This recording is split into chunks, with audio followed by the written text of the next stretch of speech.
1945 को एक खबर आती है कि नेताजी जो जापानी मिलिट्री प्लेन में सफ़र कर रहे थे वो ताइवान के तैपेई एयरफील्ड के पास क्रैश हो गया। क्या ये सच है या एक केयरफुली क्राफ्टेड स्टोरी? चलिए इस थ्योरी को डिटेल में समझते हैं।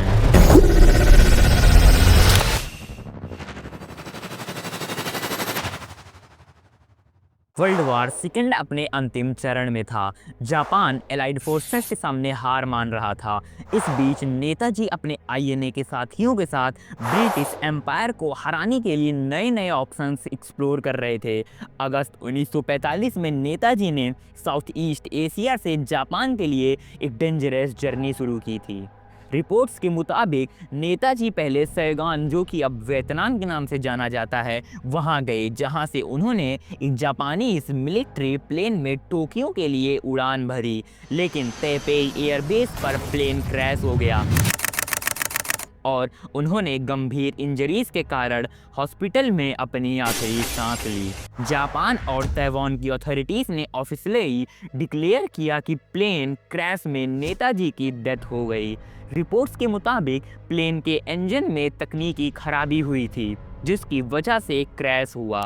विटनेसेस के मुताबिक क्रैश के बाद नेताजी के शरीर पर सेवर बर्न्स थी और हॉस्पिटल ले जाने के बाद कुछ ही समय के बाद ही उनका देहांत हो गया। रिपोर्ट्स के हिसाब से उनका क्रेमेशन भी तैपेई में ही किया गया।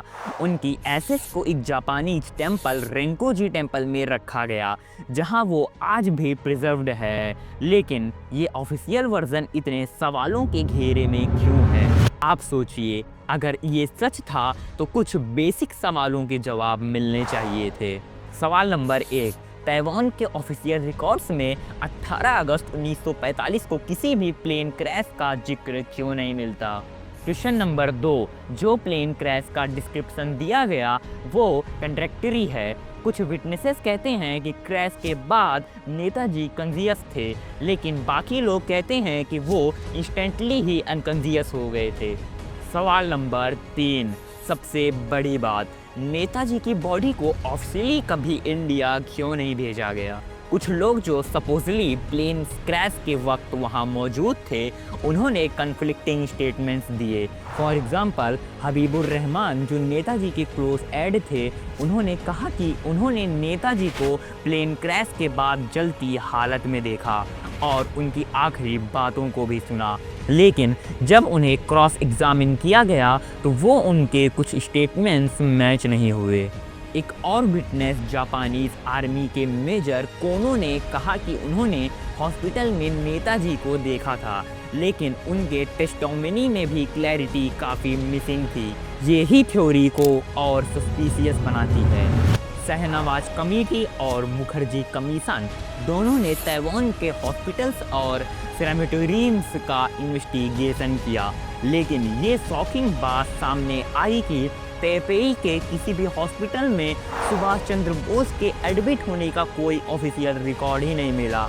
इसके अलावा क्रेमेशन के डॉक्यूमेंट्स भी मिसिंग थे। ताइवानीज अथॉरिटीज़ ने ऑफिशियली ये माना कि उस समय तैपेई एयरबेस के आसपास किसी भी प्लेन क्रैश का कोई रिकॉर्ड ही नहीं था।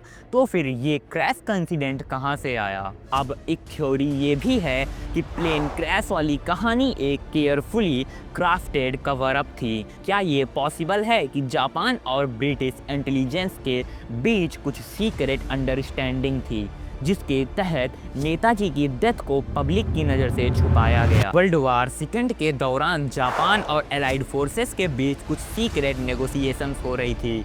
कई हिस्टोरियंस का ऐसा मानना है जापान ने नेताजी को एलाइड फोर्सेस के प्रेशर में सरेंडर तो नहीं कर दिया और उनकी डिसअपेरियंस को प्लेन क्रैश का नाम दिया गया हो। ये थ्योरी इसलिए और क्रेडिबल लगती है क्योंकि उस समय नेताजी एलाइड फोर्सेस के लिए एक मेजर थ्रेट थे।